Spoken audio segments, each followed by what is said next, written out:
Hey, storytelling Ron. The Bible proves there's evil. Science does not. Nor does philosophy. Nor does any of those. Because nor does democracy, for that matter, prove that evil exists. Nothing proves evil exists except God in the Bible. Why? Because someone has to determine what's evil, and we all have to decide and agree with that. Paganism and Satanism are constantly belittling Christianity that seem to allow evil or whatever. But no. First off, why does evil even exist in your world, or evolutionists? Why do you even use the term evil? Raping a child you can vote that in if you want, as an atheist, as a pagan. Pagans do it all the time. That's part of their religion, part of the I make it up religion. Satanists, not even a religion, they're just making it up by just tacking on Satanism to their paganism, and using it and pretending it's a religion. So they can lie, they can bear false witness, they can do whatever they want to say that they and use evil in their lexicon. Yet it has no bearing to them. They can change it however they want. So if that's the kind of society you want, continue down the path of paganism and in my channel theme, role-playing games. Continue down the path of creating a psyche within you that is of paganism, which is what role-playing games are doing to us now. And have been, even though I love role-playing games. So let me explain then where evil comes from. Well, from God, obviously. Why did God create evil? Well, I'm about to tell you why. And I'm not a theologist. I'm a layman dude. So make sure you understand that. So go verify this with in a fellowship with a pastor or a teacher of the Bible in a church. And that's because that's what churches are meant for. When Adam and Eve were put into the garden, they were given Disneyland, with no waiting lines. That's what they were given. They were given roller coaster rides. They were given food vendors. They were given everything. I'm saying, he gave them all the trees to eat from, so they could eat all the fruits that they wanted, do whatever they wanted. They had all the animals. He named them all. The animals were all roaming around freely. They could explore and check out the animals, and of course they could multiply enough. And they were naked. So an amazing thing. If I told you, like I'm the master and you're whatever, the servant or whatever, if I said, here's your Disneyland, you have it, boom, you get a Disneyland, Disney World, Epcot Center, whatever. But there's no exit. You can never leave. You got everything you want. All the food will be ready for you for heavy breakfast, heavy lunch, heavy dinner. All the rides will be on. We'll have fireworks in the evening, parades, but you can never, ever leave. See? God said, he gave you an exit. You can leave. But outside, pretty bad out there. Pretty bad. Don't go. But if you want, there's an exit. But don't. He's saying, so that's what the tree of knowledge of good and evil is. Because surely, he said, don't eat from that one. So he gave them an exit if they wanted to leave what he offered, which was everything for good. And it was good. The temperature was always 75 degrees or whatever. It was a perfect place. No rain. But if you eat from the tree of the garden of knowledge of good and evil, for in that day that you eat of it, you will surely die. Okay, so what is the power of evil? The power of evil is death. That's it. If I was evil, the only power I could have over you is the fear of death. The only way I could was torture. If I sexually want to exploit you, I would have to use torture and pain and the fear of death to control you. Gulags, imprisonment, guns, bayonets, torture. Pagans continually tortured people. If I wanted to control you with evil, I would have to use death. Death is the tool of evil, or the essence of evil. And for people to complain about death or evil, or death in the sense of like hurricanes and natural causes, like why we can stop people from killing, because God says stop killing, don't murder. We could stop people from doing bad things to each other, but we don't. We sacrifice babies. We do all this bad stuff. We sexualize the culture. But so then they go off with since we have hurricanes and earthquakes, then we might as well do all the other wicked stuff. Is kind of, to me, their end game or end point anyway. But the reason, well, why do they exist? Why do people die from accidents? Well, death is not convenient. It is not timely. You do not get to pick and choose when you die. That is the essence of death, evil as well. Death, why do you think death is timely or convenient for you? You know, and atheists always complain about people dying in accidents. It's like, really? So you're saying death should be convenient on your time? That's kind of what you're saying.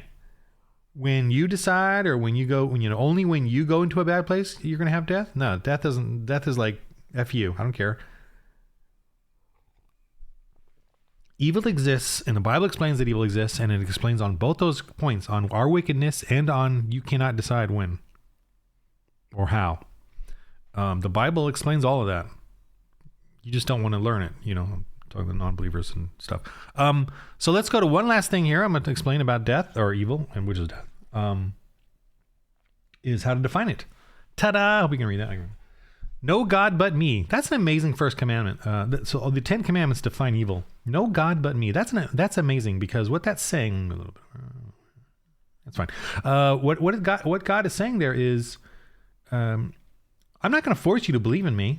Isn't that amazing? The very first commandment of the 10 commandments of us, of life, of evil, of society, he's not saying you have to worship me. The very first commandment, the most important commandment, he's saying you don't have to worship me. But if you are going to worship, only worship me. And then he emphasizes it again with the second commandment, no idols. That's an amazing thing. He's saying you don't have to believe in me. Even though I created you, I created the air around you, I created the heartbeat, your heartbeat, I created everything about you, and this world, and the temperature, and yes, the evil, the exit. I gave you an exit, and you took it. You love your exit. You know you do. We love our sin, right? So you don't get just one sin. You get the whole package. You get the whole package. God's like, nope. You don't get to pick and choose which sins you get to play with. You get all of it, and death is part of sin. Death is the end result of sin, because sin is away from God. What's away from God? Death. He's life. He created us, and he gave us pain so that we know when we're heading towards death. And we are not perfect. We don't need to be perfect. Why? God doesn't need perfect or want perfect, because he is perfect. And the very definition of perfect is only one thing is perfect. Everything else is not perfect. He created us imperfectly. Absolutely. And you have to either accept that and love him, or be angry and hate him and head towards death. If you hate God and you don't like that he's made you and created you in this world and all that, and you hate that he's made you imperfect and able to go between him and sin, life and death, if you hate that, then it sounds to me like you're going towards death. You're choosing to go towards death. Now, I'm a Calvinist, so I don't believe in free will, but whatever. That's another level of academics. Right now, I'm trying to sort of evangelize, so I'm giving you that choice. To feel this, to love God or hate God. So no God but me. That's an amazing, and that's also what it is it's a challenge. It's an amazing challenge. He's saying, try it. Try worshiping other gods and see what happens, So that's the first and second commandment. The third commandment, no blaspheming, and the fourth commandment, have a Sabbath. Those all have to do with God and the way we treat each other as well. No blaspheming God. No, so you don't say holy shit, Jesus fucking Christ, God damn it, all that. Don't say those things. Those are bad. Even when you add holy to shit or holy crap or whatever, you're blaspheming the Holy Spirit. So don't do it. It's wrong to say those kind of things. And I try very hard not to say those things. Absolutely. And it's amazing to me. It's amazing to me that people write it in scripts, because I remember when I used to do that, when I was writing scripts and doing the whole CG production stuff.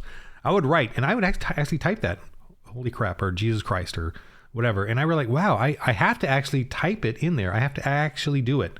It's not natural. I actually am being brainwashed by Hollywood to do that.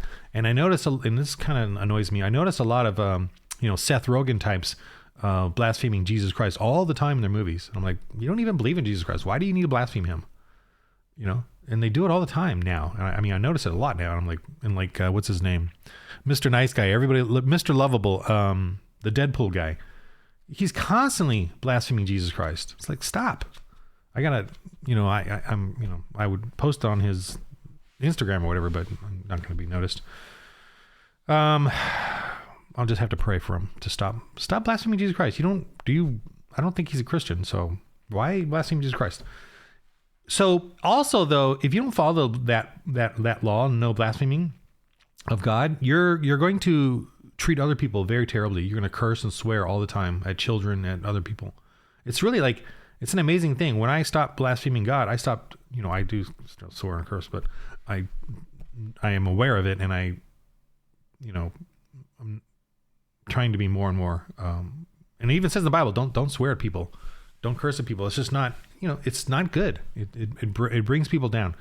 So when people do it, we Christians are like, yeah, come on, bring it down a notch. Have a Sabbath is an amazing one. It's sort of I feel like it's a forgotten one because it's really important about evil. Evil hates that commandment, even though you and I think it's kind of like, oh, just take a day off on Sunday and relax and go to church and have a big meal and relax and worship and watch football, or not watch football, because that's... Have a Sabbath really insults slave owners. Slave owners cannot stand, and tyrants and despots and dictators cannot stand having a Sabbath. They hate it because it tells them they're not the master. If the slave gets one day off a week to worship their God, to rest, that undermines tyranny. And that's an amazing, subtle jab at us by God. And, and a big law as well.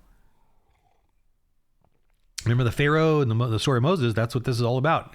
They wanted one day off, and he was getting more and more angry that they were getting this day off to worship their God. And it insulted the Pharaoh. That's an amazing thing we seem to forget.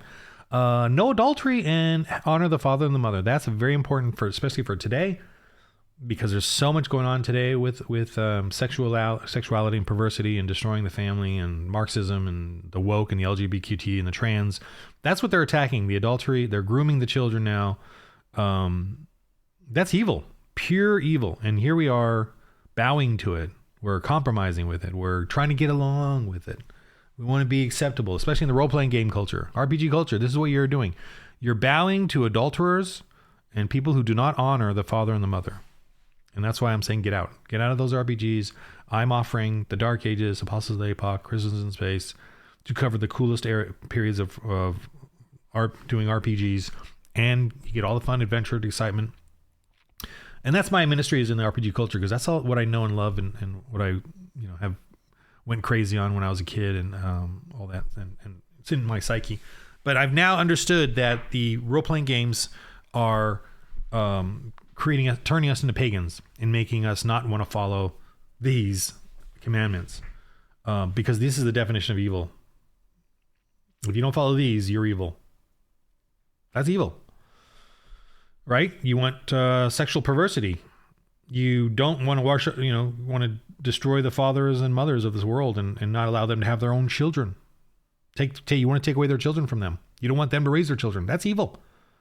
You want to enslave people for 7 days a week and just continually bear them down until they die. You just want to curse and swear and insult and mock and scoff and live in a society where everyone's constantly just berating each other and hating each other. Whatever. Let's go down to these ones, right? Look at today's society where they're allowing thieves to get away with stealing. That's evil. Stealing is evil. Murdering children, murdering the unborn, letting murderers off, bowing to terrorists that want to murder. It's evil. Slander. Look what they're doing to Trump and many other Republicans and conservatives. The Democrats are just full of slander. They're talking about the whole party switch crap, so that they will evil ever take responsibility for their evil? Will the Democrat Party ever take responsibility for their evil, or just blame the Republicans or whoever? Evil constantly slanders. It can't stop but slander. They literally are saying we're the Republicans are KKK and all that. Evil's going to do what evil does. So, I got to get over it and can't get too upset. What I do get upset by, though, is Christian men who aren't doing what they're supposed to be doing and being Christian. And that's kind of my ministry here on the RPG culture, is trying to bring around to RPG. You Christian men need to stop supporting the evil of paganism in the games. And I'm using hyperbole, but and you need to start supporting a Christian role-playing game or your own. But and I don't even want your financial support. I want you guys to be Christian and evangelize in the games and have characters that evangelize in the games and create stories and bring back the church history, the real medieval history. I'm still ticked off of this one game. I'm going to show it. It's by the, hold on, let me get it. I know this is a weird pause, but I'm going to get it. This guy, RPG Pundit. And I know he's like a sort of conservative libertarian. He's atheist, I'm pretty sure. But he's like, this is the medieval authentic OSR role-playing game, right? The medieval authentic. Well, he takes out the church. He mentions it in the beginning, but he replaces it with a sun god. He's like, oh, you can do whatever you want. Well, why whatever? Why don't you just do the church? The Catholic Church and then the Reformation. Those are all part of the medieval history. If you're going to make it authentic, make it authentic. Why are you taking out Jesus Christ? So I'm a little annoyed by that. Why did I go off on that tangent? Because of role-playing games, we need to bring back Christianity into the game. That game says, it's Christian, or it's authentic, but it's not authentic because the knights are created by Christianity. Chivalry and the knights are created by Christianity. If you took that away, you would have just cult warrior barbarians and Roman soldiers and gladiators and the horrific slavery and torture of that. How come we don't really play a role-playing game based on Roman soldiers in their charlatanry, their slavery, the whores, the slave wenches and whores? How come we don't play that kind of role-playing game? Because it's disgusting. It's paganism. That's why. Everything that we do has a Christian foundation, and yet we remove Christ from it. And that's what's ticking me off now. And that's why I'm making this channel. So don't steal, don't murder, don't bear false witness, and don't covet. Covet is communism. It's Marxism. It's taking other people's property, taking their lives, taking their wives, taking their children. Coveting is Marxism. And that's interesting that God defines stealing and Marxism, the covet. Steal and covet are very similar, but yet he made two commandments of it, and the covet part covers Marxism and communism and taking people's property and taking their IP, their intellectual property. See, God is giving you and me individual rights. We have an individual right to our life. Don't murder, steal, don't take our stuff. Covet is our property, our family. Honor the mother and father we have the right to our children. This is a God-given right. God wants us to have these rights. Paganism does not give a crap about these rights. And yet here you are promoting paganism. You're compromising with people who don't believe in any of this. I'm talking politics, I'm talking religion, I'm talking RPG culture. Why are we compromising or being nice to people who don't believe in these? That is frightening. Why are we compromising with the LGBT and the trans? Who want our children? Who want drag queen hour? They want this. Yikes. The opposite of this. So that's evil. And we need to rebuke it as men, as Christian men of the church. We need to rebuke it. And if you're a Christian playing RPGs, you need to be a Christian man in the game. And have fun. I have so much fun. Today we're doing Christians in Space. And it's going to be in Star Wars. And I'm making all kinds of cool aliens, genetically modified humans, mad scientist atheists doing their thing. Because why not? They can do that. They don't care. They don't care about any of this. They can genetically experiment with humans as slaves and destroy them and turn them into shark men and crab men and space alien men, which is what I'm doing, which is the setting I have for my Christians in Space. And yes, we have inquisitors, evil inquisitors with power swords and gravitational techno powers. See? Yes. Oh, I want to make a video of Christian, we can steal anything pagans do. I'm gonna do a video on that eventually here in a minute. I have it on my list. All right, so that's evil. This is the opposite of this is evil. God gave us the freedom to be evil, and we chose it. That's our sin. That's what sin is. And we left the Garden of Eden, and God's like, darn it, dang it. Well, he knew it was going to happen, because God's in control, and I love that God's in control. I didn't know that until like the last 7 years, like recently, like halfway through my 15 year Christian journey now. I didn't realize, wait, God decided everything, including my salvation. But now I love it. Wow. So that means God knows exactly who I am, what an idiot and what a sinner I am, and he still wants me. Yikes. You know, that to me is way more amazing than me saying, oh, I'm smart and I've decided that this thing here called Christianity, I've decided I'm going to choose that one, you know, just because I like that one better than the Buddhism. Buddhism's really neat and interesting. It's got some amazing, beautiful facets. But I have decided that this one, where I get to go to heaven, and because of my decision, I'm going to go ahead and be a Christian. See, that to me is like, wow, that's what I used to think. But now I'm like, wait a minute. God has been doing all of this to me, for me, because he wants me, because of everything that I am. Maybe he wants a GM in heaven. I don't, maybe he's like, oh, we should have a game master in heaven. I'm just saying, God, I know I'm saved because of, I'm not confused by it, because even with like my little sins and my little goth club going sins or whatever, but I go with my wife. I don't go, just her and I go, and not a lot, but we go once a month or so. But God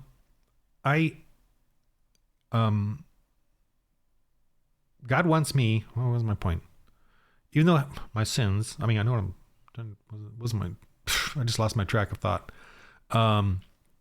Even with all my little sins, he still wants me. He still knows who I am.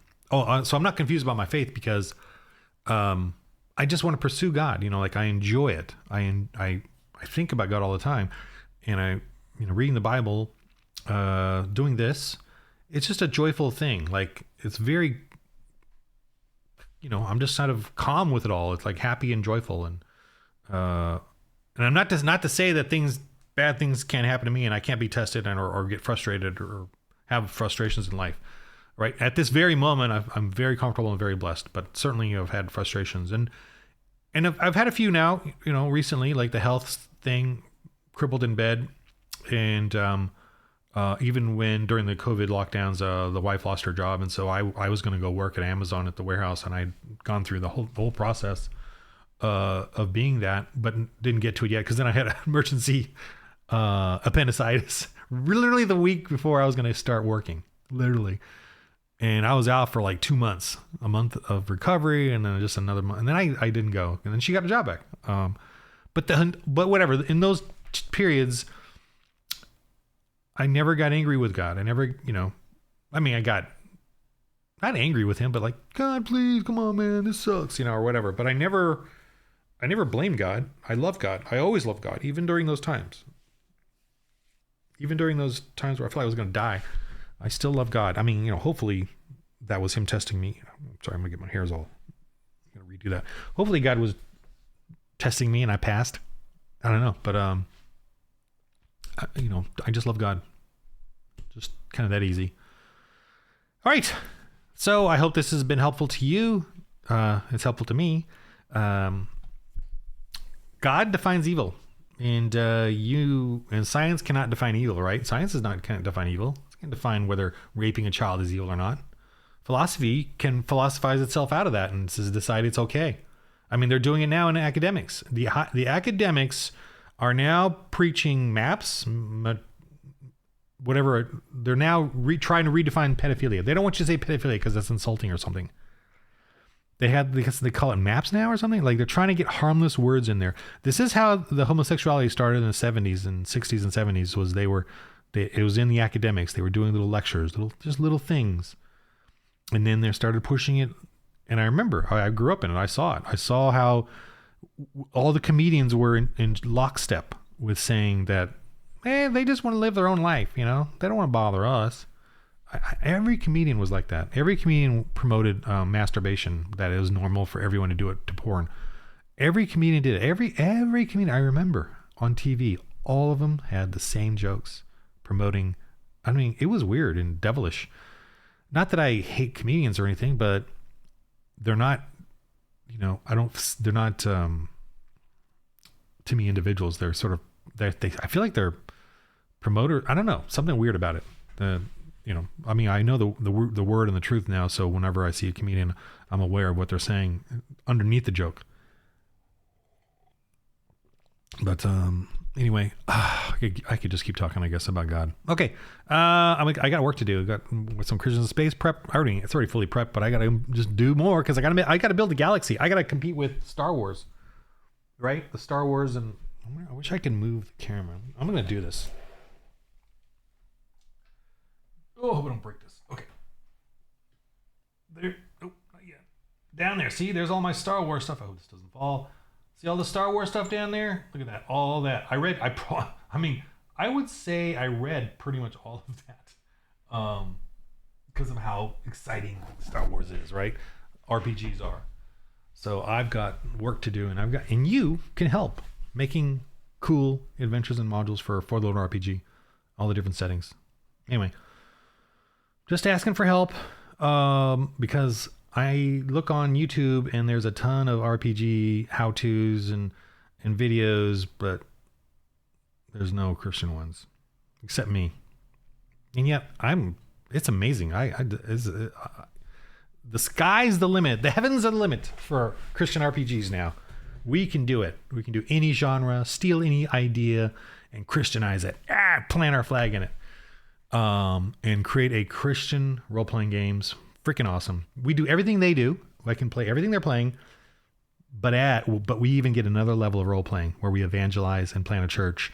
And we not only do we save the village from the dragon, but we plant a church in that village and get them civilized so that they don't sacrifice their children, to the dragon or the next dragon that comes along. We plant a church where the church creates heroes, Christian men and women who will be civilized and Christian and follow the 10 Commandments and defy all the evil that comes after you leave and go do the next adventure, in that world.